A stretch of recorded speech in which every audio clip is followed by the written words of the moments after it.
Hey everyone, welcome to what is for me one of the most fun videos to think about putting together and to film. If you are watching this on the day that it posts, New Year's Day, Happy New Year. I hope that the coming year brings you all of the joy, health, peace, and prosperity that your heart can handle. And I hope that last year was great for you too. What this video will do is look across all of the winners in each of the categories across the 12 months of fragrance awards that I did in 2024 and pick the ones that I think embody the category the most. And in case you're wondering how the heck I do this, I keep all of the awards from every month in my handy dandy video notebook here. Isn't that pretty? Look at that. That is just gorgeous right there. Kind of inspiring when you have a beautiful cover on a journal or something. Anyway, I look at each of the categories and I look at everything that won across the 12 months, and then I pick the one that I think most characterizes, embodies, personifies, fill in the blank verb, that category. So the first category is best for the season. And because that is seasonally dependent, I have four choices, one for each of the seasons. So I will start with my favorite for winter from the ones that I chose in the winter months for the best season category. And I got to give it up to Absolute Aphrodisiac. You may think of winter months as the times when you wear the most beast mode loud fragrances. And yes, that is true also. But there's another side of winter, and that is the sort of sensual, cozy, stay in and have a big oversized sweater, lay up under a blanket and watch a movie, put the fireplace on type of deal. And that's what Absolute Aphrodisiac is. It has a certain sensuality to it. It is named appropriate, Absolute Aphrodisiac. It's mostly vanilla. It's got a little bit of leatheriness to it, and it has what some would perceive to be this sort of animalic quality, and it's very, very subtle, meaning it smells a little bit carnal in some ways. And you can let your imagination run wild as to some of the scents that come up when you think about something smelling carnal. We won't get into all of that here on this chaste family channel. This is a fragrance that's really beloved by vanilla lovers that want something a little bit cozier, slightly darker for the winter time. Mostly vanilla. Some people pick up a more prominent musk. I pick up a very soft, subtle background, almost like a tender, light leatheriness in the fragrance, but it's primarily like vanilla and some sort of undescribable carnal thing happening. And so I'll leave that to your imagination. Absolute Aphrodisiac is the one for me across the ones that I chose in the colder months of last year. I will say that this has probably good longevity, but stays rather close to the skin as the day goes on. So, in that sense, it can be a little bit like a skin scent. Plus, it's not faint. You can smell this on someone, but you won't smell it across the room. You have to be sort of snuggled into the person or close by them to smell Absolute Aphrodisiac. Then, friends, among the fragrances that I selected for best of the season in the spring months, there was a clear winner for me, and it is Xerjoff ERBA Gold, which was newer to my collection this year. Listen, this almost made it into my top 10. I posted that video on the Saturday before this video is posting, and it was between this and Dolce Melodia for the one spot that was in the same sort of vibe. What I love about this fragrance is it smells a lot like the feeling of the color of the bottle. I would describe this as, first of all, it's pretty musky. And so if you're not a musk lover, this fragrance won't be for you. I don't think it smells super duper similar to the original Herba. What is it called? Oh my god, I'm having a brain fart. Herba Pura from Xerjoff. It has some similarities, but I feel like this is its own fragrance. I get fresh melon fruit salad from this. Like if you cut up cantaloupe and honeydew and watermelon and put it in a salad, a fruit salad, and the freshness that lingers in the air above that fruit salad, that is what I get from the fruity aspects of this. This also has sweetness from a pear note. I love a good pear note in a fragrance. Pear in some fragrances can add just this fresh sweetness that is so perfect for springtime. Definitely a musky fragrance. Also, as I mentioned, and the other feature of this is an ambery vanillic base. So it has this sort of golden, comforting sweetness in the base of this. And it's a very happy fragrance that reminds me of warm weather and just sort of living your best happy life as as the sun comes out and it starts to warm up and you're just feeling fantastic. I love the color of the bottle. I love the slickness of this bottle in comparison to the Dolce Melodia one, which has the fuzzy, velvety exterior cover to it. This is much more sleek and just interesting to me. So overall, this is a fantastic fragrance, super long lasting, nicely projecting, just an overall happy spring, musky, fruity, sweet, vanillic, slightly ambery spring fragrance. Beautiful fragrance. For the hot dog days of summer when you barely want to wear a fragrance, but you want to smell good regardless, you just don't want to be bothered with anything heavy or overwhelming or that's going to last for forever. From the ones that I selected last summer in this category, I'm going with Hesperides Grapefruit from Fresh. I actually have two fresh fragrances in the lineup today. I didn't even realize that when I was putting this together. This for me smells like when you cut a grapefruit in half, a pink grapefruit in particular, and you sprinkle sugar on top. You take your spoon and you start to dig in. The smell that comes up from the grapefruit when you put it in your mouth and the taste. So, both the smell and the sweet taste of the juice of the sour grapefruit, but it's sweetened up by the sugar that you've sprinkled on top. The combination of the taste and the smell is what's in this fragrance for me. When I first tried this, I didn't think that it lasted long, and then when I wore it for the full day, it really surprised me in that it lasted a very, very long time, and I didn't spray a whole ton, as you can see here. I wore this maybe a couple times last summer total, and it lasted throughout the entire day. I could smell it well into dinner time. It stayed fresh and vibrant and fun. It didn't turn weird on me or anything. Sometimes grapefruit, well, grapefruit as a note, grapefruit is a sour note, period, or tart or sour, maybe both, depending on how you perceive that taste. And then it can also get a little bit sour and funky on your skin. And so that never happened with this fragrance. I thought that this stayed fresh and vibrant and uplifting and refreshing for the dog days of summer. So this is my top pick. And then as we head into the fall months, things start to get cooler. We want some of the warm and spicy and comforting fragrances. I really, really love Daniel Hosier Ambre Tabac from the ones that I chose last fall. This is probably, I shouldn't say probably, it is my current favorite tobacco fragrance. It has reigned supreme from my tobacco collection, so much so that I have ended up selling a bunch of my tobaccos or giving them away just because if I'm going to reach for tobacco, I probably want it to be this. I also like Herod. I have a few, like a handful of tobaccos left, but this one is so beautiful to me. It's such a rich, almost like resinous smelling fragrance. It's amber, it's tobacco, and it's vanilla in all of its glory. And for me, this is a fairly unisex fragrance. I think it can be pulled off by whoever chooses to wear it. It is deep, it is has a thickness to it without being overwhelming. And it's just glorious. It has this sort of goldenness to it. Just there's a richness to this fragrance that is really compelling and interesting and keeps you sort of sniffing and wanting more. The tobacco here is not overwhelming compared to the amber and the vanilla. In fact, I think the three of them play very well together. More so you get amber and tobacco together, with the vanilla sort of softening up the entire composition.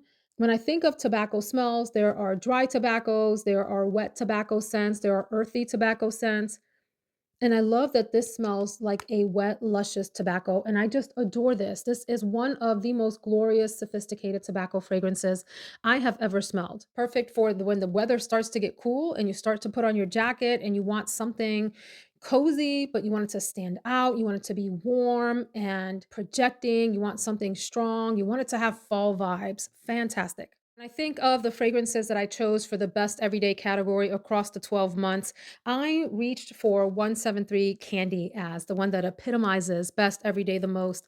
I just adore this bottle with the ombre effect, a little bit of pink, and then it gets more sort of ambery golden in the middle, and then gets pink again at the bottom. Ooh, the fragrance here is such a sweet, girly fragrance. It's like a combination of some kind of candy-esque notes with some soft musk and a little vanilla, and that's kinda it. It's a very simple, sweet-smelling, candy-like, girly fragrance. Candy-like, not tooth-achingly sweet. It's just enough sweetness for me to categorize this as a girly fragrance. And it's light, there's something, like, really endearing about the fragrance. It's the kinda scent I would put on when I wanted to be, like, coquettish, but just in the most subtle way. I can picture myself wearing a pink or white t-shirt and some form-fitting jeans. I wanted to be cute that day. Maybe I've got boots on with it or something like that, and I have just done my hair. My hair is freshly washed and blow dried, If you know, you know that great feeling you have when you're wanting to toss your mane around and be your best girly self. This fits that nicely. It's very unimposing, it's subtle, it's close to the skin. You will have to hug someone to smell this on them. And I just think it's fantastic for day to day, subtle, girly, not imposing, never offending anyone, sweet muskiness. In the special occasion category, this may have won this category last year too. I don't remember, but there's no denying that one of the best special occasion fragrances in my entire collection, and that was in this category this past year, is from Tiziana Terenzi, and this is HALE BOPP. Undeniable. So this has been compared to Shalimar, it's been compared to Le Lion from Chanel, and I think it has some facets of those fragrances, but it stands on its own. This fragrance is so magnificent to me as an evening wear special occasion black tie deal. When you are in your finest gown and want to stun the crowd with a beautiful fragrance. This fragrance is mostly heavy on a beautiful golden amber, a lovely enveloping vanilla, sandalwood, creamy sandalwood, and then it opens with this sort of fresh citrusy note. It's very, very slight, but it's there to sort of give it this brightness in the opening, along with cinnamon. I think there are some other spices in it as well. But as it settles down, you mostly get amber, vanilla, and some muskiness and a little sandalwood. And it is just a glorious fragrance. It stays a little tiny bit spicy as it continues on, and is it's got this like royal thing going on about it. It's thick, it's strong. This is super long lasting and projecting and just smells mega sophisticated in the air. So, one that I probably wouldn't wear if I was going to be up in close quarters with people, but if you are lingering around an evening affair, I mean, I say that evening affair, like how many of us are out in ball gowns these days? Probably like close to never, maybe once. Maybe we go to a wedding and dress up or something, right? But it's that kind of feeling. And so certainly if you wanted to wear this to the office, I would say give it a spritz, maybe two at the most, or you will overwhelm people. And this is one that I would also wear to sort of family affairs where I was going to be hugging people and wanted to smell like I had my whole life together. I wanted to walk into the room and have people believe that I had everything together, which on most days I don't, but I like to pretend that I do. So Hale Bop would help give that impression. Of all the fragrances last year that made it into the category of sexiest, I am gonna go with Tabit from Tiziana Terenzi. So yes, we have two TTs back to back. So my husband calls the house TT. Are you wearing a TT fragrance? So this perfume is really, really challenging to describe. It's sort of like a kitchen sink fragrance in that it has so many different notes going on. But there is musk and fruitiness are the primary players here for me. You know, you've got the classic Tiziano Terenzi musk. So if that is not for you, this fragrance won't be either. I happen to enjoy the musk, and I think that it has a lot of sort of carnal appeal in the same way that the carnal aspects of Absolute Aphrodisiac are very sort of alluring to people. The musk in the Tiziana Terenzi fragrances is it's very alluring to my husband, and I think to a lot of people. When I wear these fragrances out in public, if I get compliments, I'm typically wearing something like one of these because they are projecting, they are loud, people will smell them on you, and for me, they smell fantastic in the air. So, primary players, there's a beautiful peach note that I think is just sort of like a sweet fruitiness at the top. Musk, there's coconut, and there's even a sand note. I don't know what a sand note is supposed to smell like, but I'm going to venture to say that it is supposed to give this some kind of solar qualities, solar note qualities. Other notes that are called out here, I'm looking at the notes: cotton candy, vanilla, amber, but primarily fruitiness and muskiness in a way that I just think is very, very sexy, very mature, grown up, best woman type of fragrance. You know, you've got to be some kind of personality to pull off a lot of these Tiziana Terenzi fragrances, and particularly Tabit, because it is strong and will wear you. If you don't know how to pull something like this off, or the Hale Bop fragrances. You know, you got to stand tall when you wear these types. In the category of biggest surprise, I'm going to go with Gucci Bamboo, and this is the Eau de Parfum version. And the reason that it is the biggest surprise, when I mentioned this in whatever month it was that I talked about this for this category, I have tried both the EDP and the EDT at Ulta before, in the past and didn't think much of them. I thought they were okay, but I just, you know how it is when you are trying fragrances in store, you have so many options. You're spraying, you're not really remembering what you're smelling. They're all sort of starting to blend together in the air and nothing impresses you. That's kind of how it goes when you try a bunch of stuff at a department store. And I heard the gorgeous and lovely Tammy Roxanne here on YouTube. I will link her channel below. Definitely go check her out. She talked about this fragrance and had me intrigued again. And I thought maybe I should give that another try. I went ahead and purchased it from Joma's shop where it is available on deep discount. In fact, I will link all of these fragrances down below if you're interested in checking them out. And when I had an opportunity to wear this for a full day, I understood what the magic was for her. This is a sort of typical perfumey fragrance, and that's what I like about it. I don't have to have some of the other types of fragrances that you're going to hear about in this video that are crazy mysterious. They're super duper artistic. They're obscure. They smell unusual and unique. Sometimes a good old reliable perfumey, typical perfumey smell is fantastic for me. This one in particular has a lot of warmth and comforting aspects to it. It is primarily citrus and soft, clean white floral smelling for me. And then it has a beautiful sandalwood and vanilla base that adds some intrigue and some warmth. And overall, it is a very feminine and clean, nearly like creamy, soapy smelling fragrance. I wouldn't say it's, soapy, but it gives that effect of like a creamy, soapy smell. And it's wonderful. And you feel clean and fabulous and pretty when you have this on. And sometimes that's all that I need a fragrance to do for me. That's all I needed to do.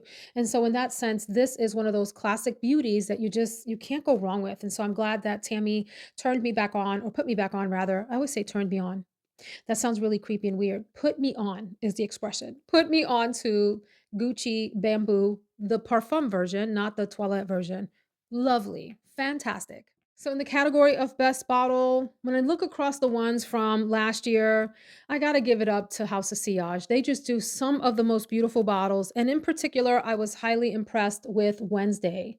So if you were an Adams Family watcher back when, in my day when I was a kid in the 80s, early 80s, I watched the Adams Family and I loved the whole cast, including Thing, the hand. It was called Thing, and it would just crawl across surfaces for those of you that have never seen the show. And then, of course, the movie Wednesday came out, which the cover of this, the top of this, I believe is represented or representative rather of a window that is in one of the scenes in the movie Wednesday. This is mother of pearl on this side inlaid in this metal web. And I forget what this kind of material is called here on this side, but how beautiful is that with a little hand on top? These bottles are beautiful regardless. All of the House of Sillage bottles, you have this sort of French cut glass here on the bottom part that has an ombre effect. You can't see it here. I always have to hold it up to the light so you can see that it has like a purpley bluish gradient ombre effect here. And they're lovely and they're heavy and substantial. The fragrance itself is okay. It's maybe not my favorite, but definitely one I wouldn't hesitate to wear. It's like a rosy patchouli fragrance. It's very soft. My daughter loves it very, very much. And so she has worn this fragrance and really enjoyed it. But you got to give it up for this bottle. Beautiful. And then for worst bottle, ugh, I hate this because the fragrance is just so lovely, so transportative. It takes you to a specific place that I'm going to share with you in just a second. This is from DS and Durga and it's called Steamed Rainbow. I absolutely, I was going to say despise. Despise is too strong of a word. I can think of other things that I actually despise. I very much dislike this label on here, the holographic effect. I just think it does this fragrance wrong because the fragrance is so reminiscent. It reminds me so much of the smell in the air as you're approaching a waterfall. So imagine yourself hiking in a park on a warm day. You are sweating from the hike. You are ready to feel the freshness of the waterfall. And as you approach, the overspray, the water droplets in the air from the waterfall mix with sort of the greenery around you, and they hit your nose to give you this fresh, aquatic, sort of very slightly green, maybe even a little tiny bit earthy smell. And that is what this fragrance is. It is so magnificent in its smell. It is pretty piss poor in performance. This does not last very long. You may get a couple of hours wear out of this. So that's the unfortunate part, but it smells so fresh and so wonderful for late spring into early summer, and I wish they would have given this a more proper bottle. I'm looking around to see if any of these bottles would have been a good fit for this, and probably not, but something else. Could we have done something else, Diaz and Durga? This is just like a pitiful, pitiful representation for this. I don't know, y'all. Could we at least have made the bottle maybe aquatic or blue or a very pale green, maybe even a sagey color, and not done this like holographic madness here on the label? No, this makes me sad. So we're gonna move on. But the bottle, the fragrance is lovely. Bottle is no. In the category of my favorite blind buy, maybe this could have been the best bottle too, and I would not have thought that it would be best bottle category. But this is Paradise Garden from Jean Paul Gaultier.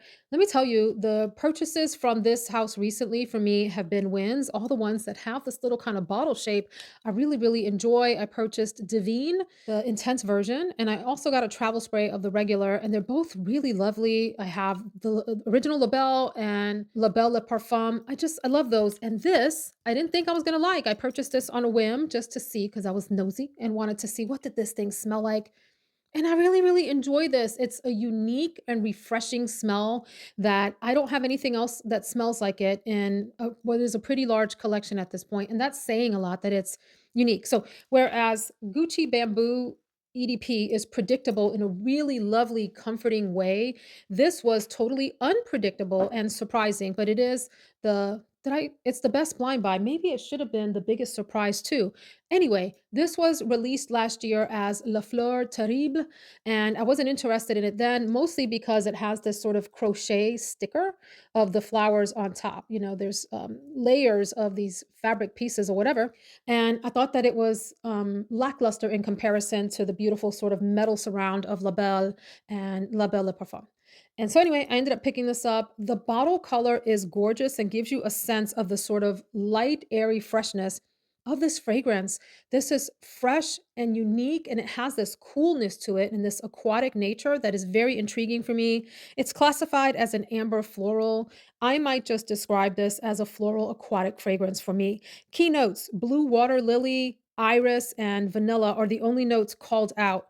We know from the previous releases from this house that there are a lot more notes in the fragrance, but those are the ones that the perfumer wanted you to notice. And I think this is just feminine, light, airy, fresh. It has this sort of ethereal, wispy nature to it while also being fresh and aquatic and ever so lightly cool floral is my best description for this. It lasts a pretty decent amount of time and is beautiful, I would think, all year round, but especially in the spring and in the summer, and was my favorite blind buy across that category from this past year's awards.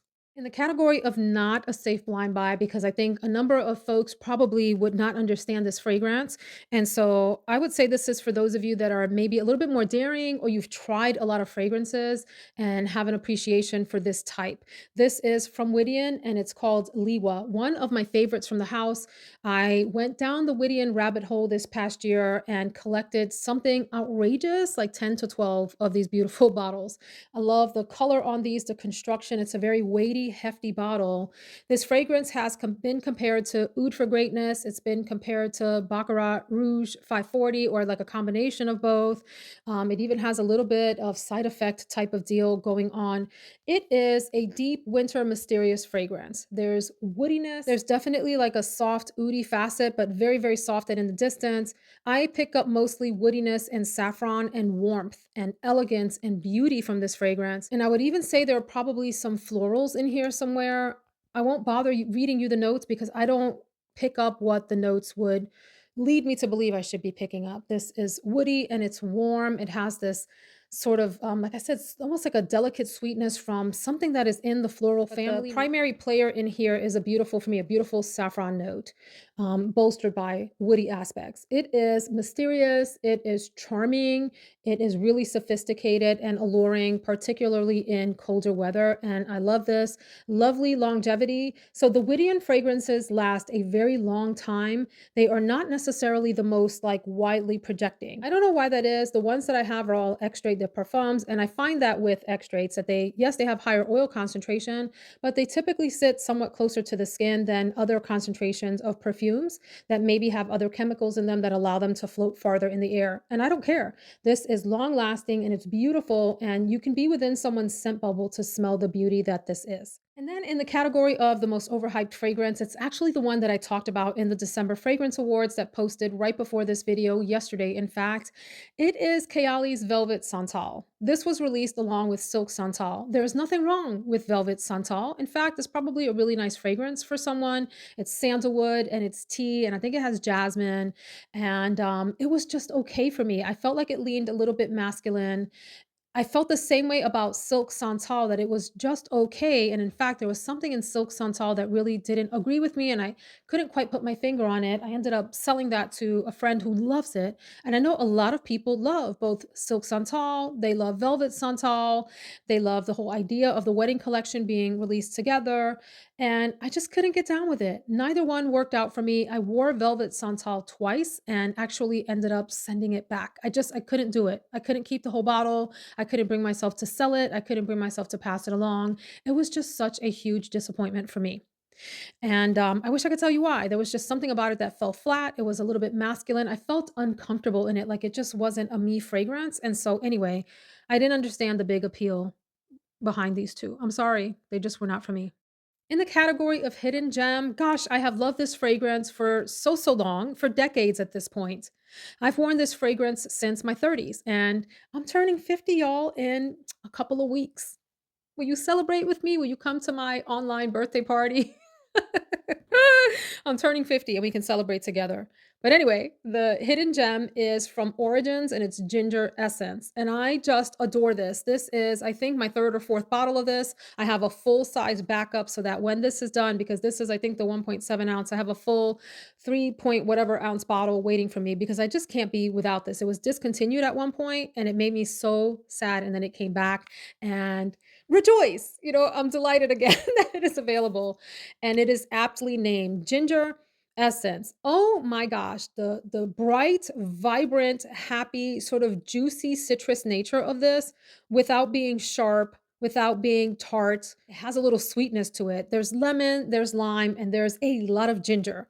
I call this like a wispy fairy fragrance. If you think about the image of a fairy with pastel colors on and little bright fluttering wings and a little halo of flowers, and she's fluttering through the air.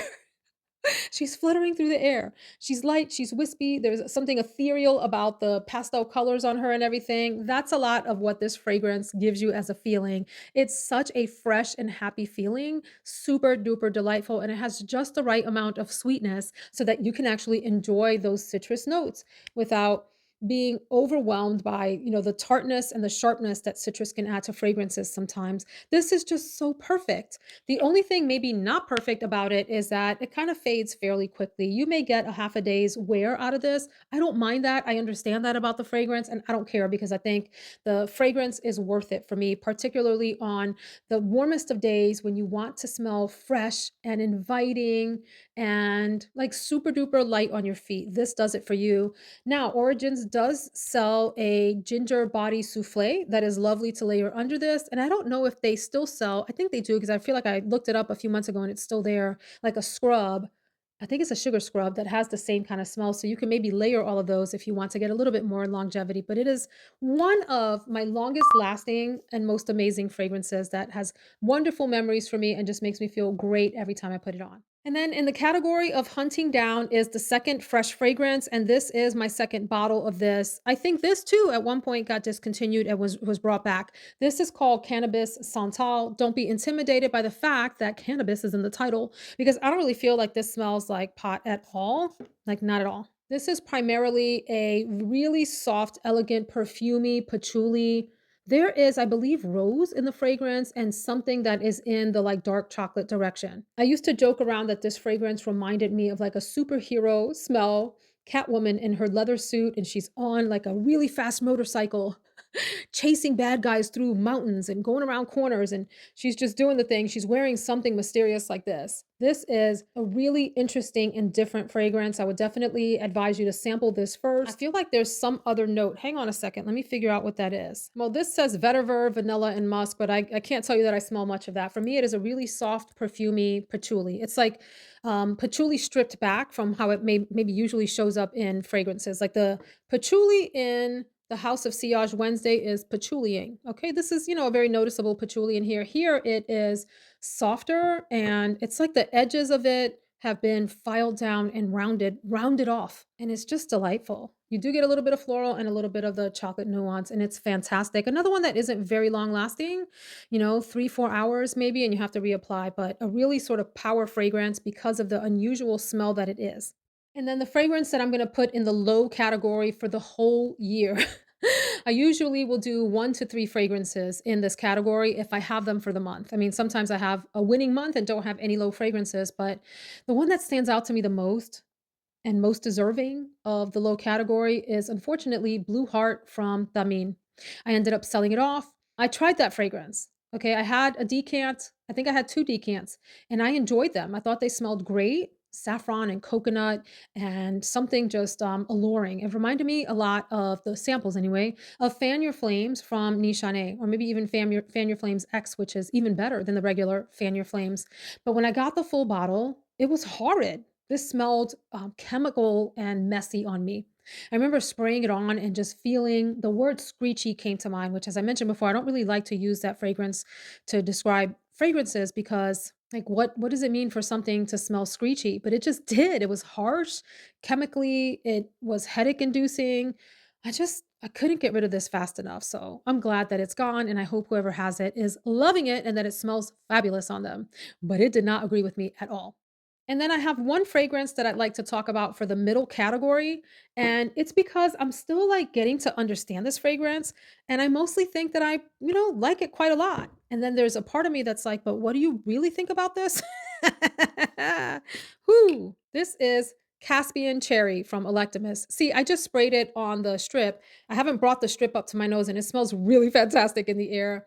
I think it's one of those fragrances. I'm doing the thing that I tell people not to do, and that is sticking my nose up in it. And when you stick your nose up in this one, it's just kind of hard to figure out what it is that you're smelling. That's all. There's not anything about this that doesn't smell good, but you're just like, what exactly is that? What's happening in this fragrance? I want to share with you some of the notes that stand out to me from this. Let me hold this up here because the note pyramid was very alluring for this fragrance. I was like, ooh, I know I'm gonna love that. Black cherry, amaretto, dark chocolate, coconut, cinnamon, coffee, honey, vetiver, white chocolate, tonka bean, patchouli, and sandalwood. That's a lot. Among these notes, if I had to put some of them together to give you a sense of what this smells like, I do get a soft coffee nuance, almost like a black coffee that's been sweetened up. It's not a milky coffee for me. I don't get any white or dark chocolate, maybe a tad. I definitely get a booziness. I don't feel like I smell amaretto. I feel like I smell a general booziness. I do get a dark cherry. It's not very pronounced for me. It's sort of like an accompanying player in the fragrance. Patchouli and sandalwood, yes, and if I didn't know any better, I would say that this had other prominent woody notes in the base. I get this sort of, distinct thick woodiness in this. I think I like it. I think I like it, and I've worn it a few times now. I enjoy it. It smells great in the air. It does in the air have sort of this, and I don't know where in the note structure this is coming from, that this sort of like baby powderiness, very faint, but noticeable. So, baby powder, dark sweetened up coffee, a little bit of dark cherry, some booziness, some patchouli, some woodiness. See how when I say all of that, you wonder how they go together? And that's kind of the experience your brain has as you're sniffing up close. You're like, I think I like that, but I'm not quite sure. What is that? What's happening? It has this very unctuous feel to it, meaning that the texture of this fragrance feels particularly oily to your nose in a good way. I mean, it's like a comforting oiliness. I'll tell you, it's like the oiliness that you get from crushed nuts. Like if you mash up nuts and you're getting ready to turn it into a butter and it has like that oily texture to it, the smell that that emits and the feeling of it is how this feels on your nose. And I think I like it. And I'm not ready to tell you that I don't like it. And I'm not ready to tell you that I love it, which is why it's in the middle category, Caspian cherry. We're moving on, friends, to the last category, and that is the top three for the year. Now, this isn't truly a top three because I wanted to give some shine to fragrances that maybe didn't make any of the top 10 lists of the recent videos that I've done, but these were definitely in the top category in some month last year, and I think they are beautiful. So, this first one came and went like a flash in the night. It was released, people ran to review it and talk about it, or at least some people did. Some people loved it, some people hated it, and then it disappeared. And I haven't heard anyone talk about this fragrance in months. And I still like it, and I'm going to talk about it. And it is from Xerjoff, from the Casamarati line, Quattro Pizzi. Quattro Pizzi. This is lovely. When I first sprayed this, I thought it was a little strange. It's like, what have I gotten myself into? As it started to dry down, and as I wore it more, I came to really understand this fragrance and enjoy it. It's very much like a green tuberose fragrance. This has been compared to Rouge Malachite. I disagree. Rouge Malachite is its own fragrance, and I don't think this smells like that one at all. That one is more sort of sophisticated in a lot of ways. It has a little bit of spiciness. This is very much a fresh green tuberose with a creamy coconut accord, more so that comes out as it dries down. You don't really get that coconut thing at the opening, but as it dries down, I think this is lovely. If anything, this reminds me more of Clive Christian, Jump Up and Kiss Me. It reminds me more of Tiziana Terenzi, Atlantide, some vibes of both of those fragrances. But the unique thing about this is that creaminess in that coconut accord that makes this one maybe a little bit thicker than those. But the tuberose in here is fresh and clean. There's a greenness in the fragrance, and I think this translates really beautifully in the air. When I have worn this, I have been complimented, particularly from my husband, who thinks this smells really divine on me. So this is kind of like a sleeper hit for the year, mostly because it came like a flash in the night and then it disappeared just as quickly as it came. But I think it deserves its flowers, particularly its tuberose flowers. You see what I did there? Cymbal crash. Another fragrance that I think is absolutely beautiful, and it too had a really bright moment in the YouTube sun for maybe a month when it was first released. And I haven't heard very many people at all talking about this fragrance since then, including my darn self. Like, I enjoyed this, put it on the shelf, and have kind of forgotten about it. And so when I was thinking about this fragrance award video here, looking over the past year, this was a clear winner to me as one of the best, and that is J'adore L'Or. I don't love these bottles very much. It looks like it has a crystal ball here on the top. I just feel like it's a bit of a goofy design for the beautiful fragrance that this is, and you can see that the times that I wore it, I really went in on it for a good month, and then I put it away, and I didn't mess with it much more. This is a very clean, fresh smelling floral fragrance. The primary notes are orange blossom, jasmine, and I believe rose, and the perfumer is Francis Kirkjean. And one of the big to-dos about this is that Kirkjean went over to Dior and became a perfumer for them, and this was one of his sort of masterpiece releases. I think this is a fabulous, beautifully feminine, cool floral fragrance. I mean, orange blossom in and of itself is a warm note, so it's not a completely, cool metallic type of fragrance, but it does have some cool aspects to it that make it just a nice balance of warm and fresh and cool, particularly for spring and summer. I think it's one of the best floral releases. I think this came out at the end of 2023, if I'm not mistaken. Is that right? But I think I picked it up at the top of the year this year, if not the very end of 2023. And it's lovely. It's one that I should probably put out on a tray as we approach spring or maybe even in winter. This would hold its own in winter because it's a pretty substantive fragrance, although it translates light and airy and maybe even a tiny bit wispy in the air. And it's beautiful. It's a glorious fragrance.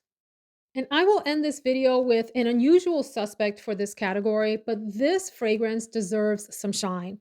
And I only bought a little tiny 1 ounce bottle of this, but you better believe that when this is done, I am going to be purchasing a bigger bottle. This is, this looks so itty bitty. I feel like I'm showing you like a bean, like a little tiny marble or something here. This is Chloe Luminous, Chloe Eau de Parfum Luminous. It is my scent of the day. And as soon as I approached my husband after putting this on, he commented on how wonderful I smell. It is a very mature, warm hug in a bottle with some elegance to it. I think this is so fabulous. The primary notes here are a warm vanilla and jasmine and amber. The floral aspects of this fragrance really sort of take take a back seat as this dries down and it becomes primarily a warm amber and vanilla fragrance that is enveloping, and it reminds me of like the best hug from your mom or grandma or your favorite aunt or something like that. It's one of those kinds of mature scents, very much reminiscent to me of the wonderful, beautiful, warm floral fragrances of the 90s, for example. And I think it's just such a lovely composition with this hint of freshness, although it is so warm and golden and embracing. It's just like the temperature on this is just like a warm hug, a warm sweater hug with some florals to it. Beautiful fragrance, beautiful. Like this can do no wrong. I do feel like this fades pretty quickly, and it settles down into that vanilla amber fragrance and fades away after about 4-ish hours or so, something in that neighborhood. So you definitely have to respray. But I think this is one of the sleeper hits as well, just like the Quattro Pizzias, and maybe is a hidden gem because no one really talked about this. I only heard maybe a couple of reviewers even bother to test this fragrance. It sort of flew under the radar and no one seemed interested in it, but I think it is beautiful. So friends, that rounds out the year in review fragrance awards. I would love to hear your thoughts in the comments. If you are still here, I would love for you to put a celebration emoji down in the comments. Happy New Year. I hope that you had a safe night last night. And again, may the new year bring you everything that you ever dreamed of. Take care. See you in the next video.